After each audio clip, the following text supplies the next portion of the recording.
Hello বন্ধুগণ, good morning. Supriti চ্যানেলে আপনাদের সবাইকে স্বাগত জানাই। আশা করি আপনারা সবাই খুব ভালো আছেন।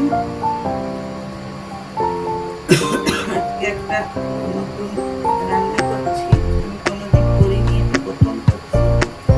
জানি না কেমন হবে, আশা করি ভালোই হবে। কড়াইয়ে একটু সর্ষের তেল দিলাম, এটা সর্ষের তেল দিয়েই করলে ভালো হয়।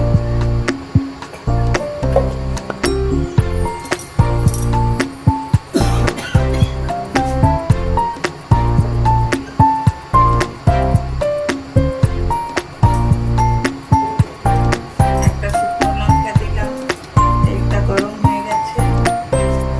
শুকনো লঙ্কা দিলাম, একটু কালো জিরে দিলাম।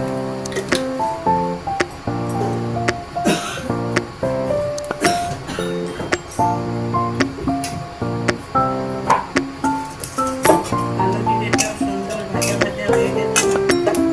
এবারে আলুগুলো দিয়ে দেবো। আলুগুলো খুব সুন্দর ভাজা ভাজা করে নেব।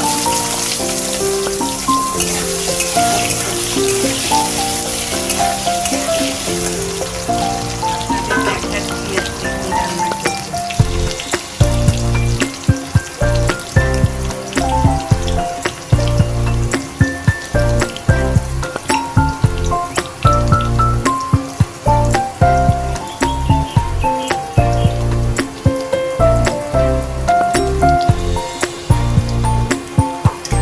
এগুলো দেখে বলুন তো কি চিনতে পারেন কিনা দেখি। হ্যাঁ, এগুলো হচ্ছে গিয়ে ডুমুর। ডুমুর কালকে নিয়ে এসেছিলাম। এটাকে কেটে ভালো করে ধুয়ে আর সেদ্ধ করে রেখেছি। আজকে ডুমুর রান্না। আমার শাশুড়ি মা করতেন, খুব সুন্দর হতো। জানি না ওনার মতন হবে কিনা, দেখি চেষ্টা করছি।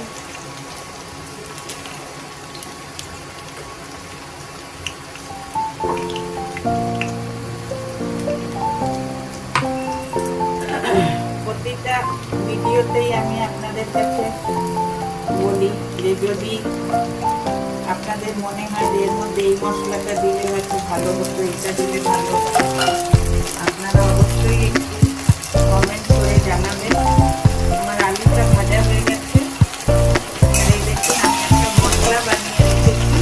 এটায় একটু জিরে আর দুটো শুকনো লঙ্কা, একটু আদা আর নুন হলুদ দিয়ে এটাকে একটু পেস্ট বানিয়েছি।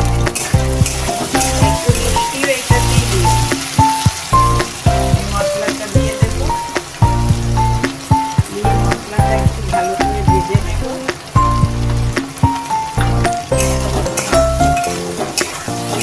হলুদ ভাজটা একটু লাগতে পারে মনে হচ্ছে।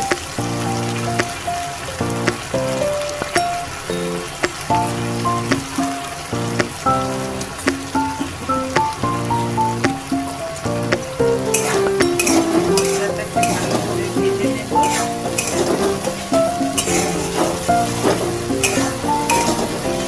তারপরে হলুদটা দেব। হলুদটা দিয়েও ভালো করে কষাবো। মশলাটা থেকে তেল ছেড়ে দিয়েছে।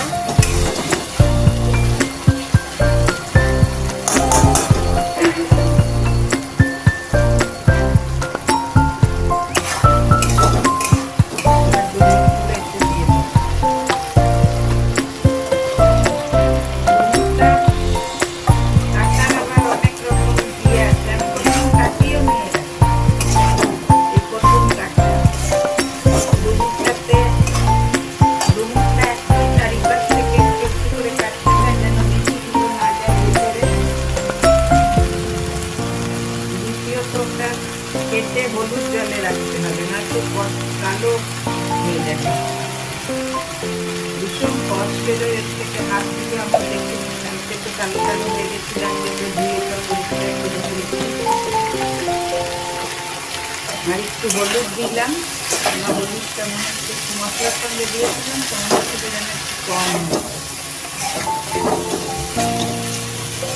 তারপরে তারপরে হলুদ জল থেকে তুলে প্লেন জলে 3-4 বার ধোবে, তবে জায়গায় ওর কষ্টটা পুরো যাবে।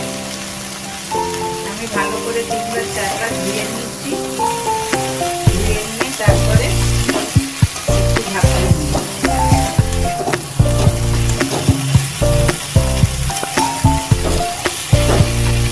ডুমুর আবার দু রকম, একটা হয় জঙ্গলি ডুমুর, এটা একটু বড় বড় হয়, এটা বলে খায় না।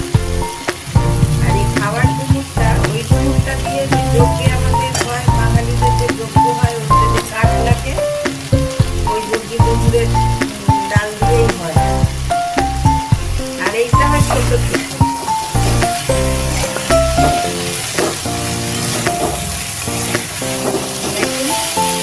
মশলাটা বেশ সুন্দর ভাজা ভাজা করে নিয়েছি, এবার আমি জল দিয়ে দেবো।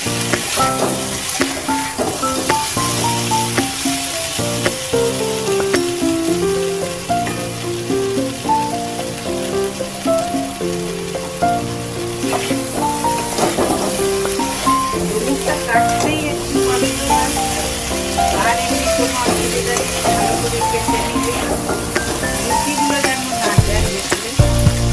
অনেকে কি করে আধা আধা করে কেটে কিংবা ওটাকে থেতো করে জলে করতে লুচি করবে, কিন্তু ওতে লুচিগুলো ভালো পরিষ্কার হয় না। আমার শাশুড়ি মাকে বা আমার মাকে দেখেছিলাম পাশের থেকে 4-5 থেকে একটু একটু করে কেটে নিত, মাঝে লুচিটা বেরিয়ে যেত, তাকে ফেলে দিত।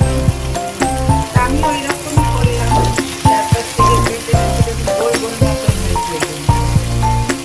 এগুলোকে আর কাটার দরকার নেই। দেখুন মশলাটা এবার সুন্দর ভাজা হয়ে গেছে, এবার আমি জল দিয়ে দেবো। এরপরে যদি আবার কখনো ডুমুর আনা হয়, তার একটা নতুন রেসিপি করে আমি দেখাবো। এটাও নতুন, আমার কাছে নতুন, আপনাদের কাছে নতুন নাম।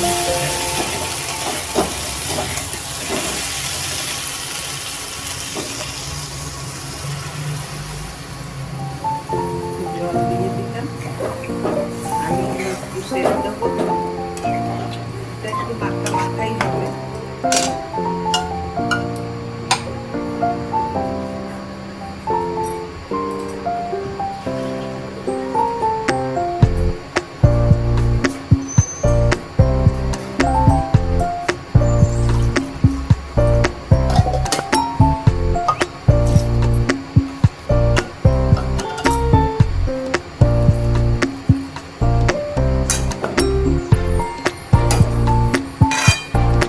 এবার ঢাকা দিয়ে দেবো,